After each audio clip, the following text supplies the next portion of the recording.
Hi, my name is Tim Spees with The Peaceful Revolution, and this is a new video series entitled Finding Freedom Through Faith and Love. Thank you for joining me. I'm producing this video series in response to the drastic wrongness that is happening in the U.S. and around the world.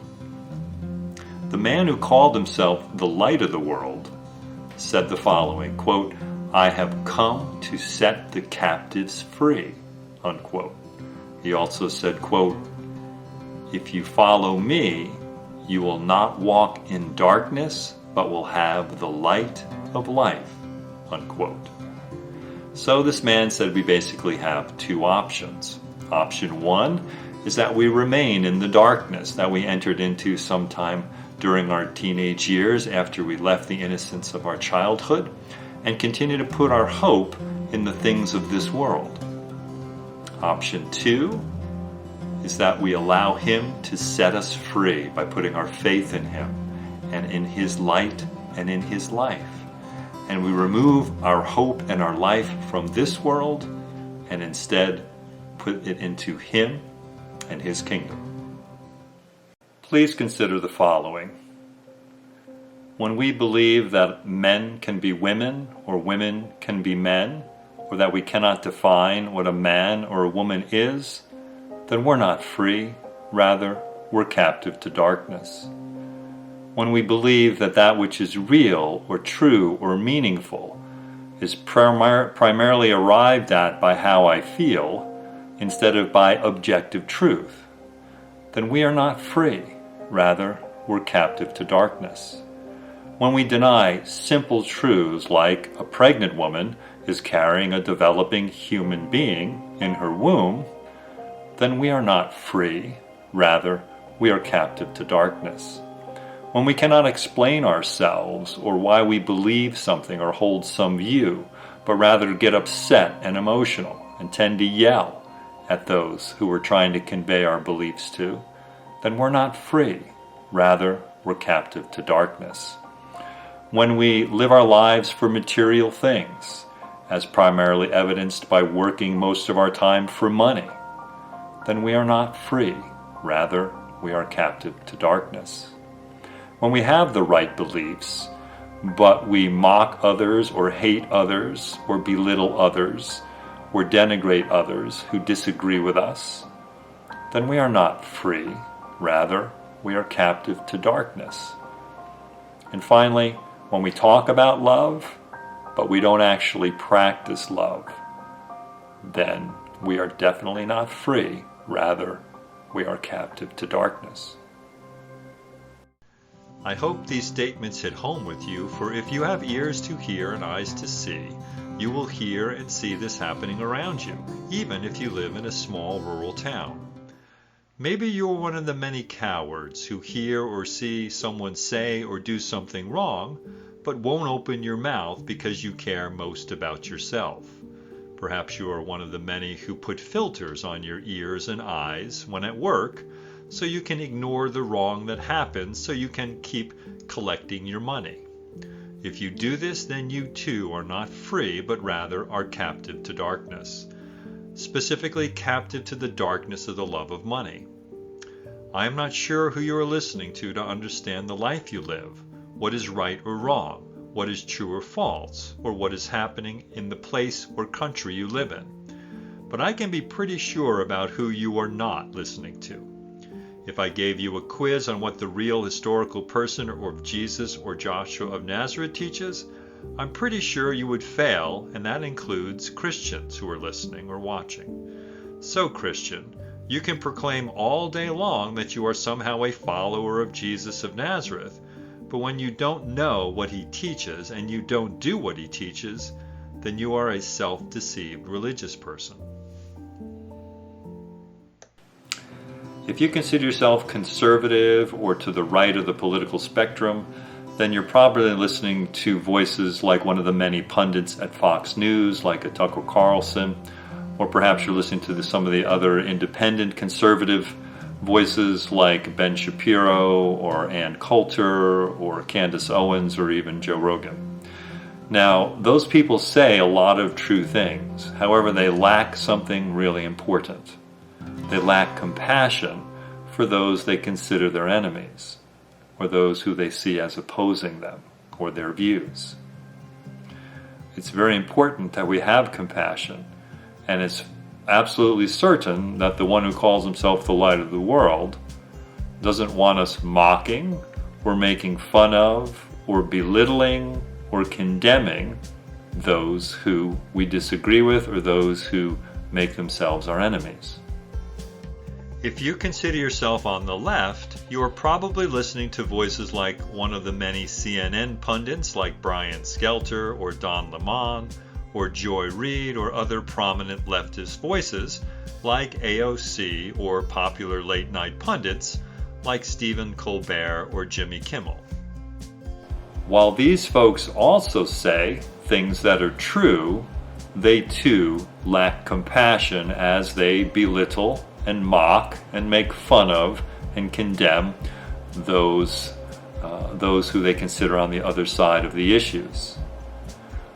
Unfortunately for those on the left, they also lack a very critical thing that Joshua identified when he said, "The truth will set us free." We must be able to reason well in order to be able to find truth, and that's especially true regarding abstract concepts, which is what a lot of the conflict is about in the United States. So it's critical that we reason well to find the truth, and if we don't do that, we can never be set free. Whoever you are listening to understand this world, I am saying you would be far better off listening to the one who defeated death to validate who he was and what he said and did. The light of the world gives us the answers and solutions we need to live a right and meaningful life. So, why do you ignore him? If you are religious or a Christian, your leaders will be pointing you to the book of Revelation in the Bible quite a bit, and they'll be talking about the end times quite a bit in order to try to help you understand their view of what's happening in this world. Unfortunately, most of the time they're going to be quite wrong because they're listening to many other voices other than the one voice who said, quote, "I am the way, the truth, and the life." So I have to ask the viewer what is unclear about his statement. And why do Christians listen to just about any other voice other than the one who said, "I am the truth"? If you are not religious, you will typically be in one of two camps. You will be of the left or left-leaning and going along with all the wrong that is happening that those with leftist ideology are bringing. Or you will be trying your best to ignore all the bad and wrong and just trying to earn your money and live the material life.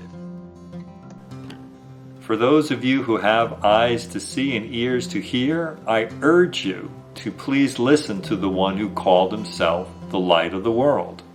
You don't need me for that because you have had his words available to you your whole life in the 4 books of John, Luke, Mark, and Matthew.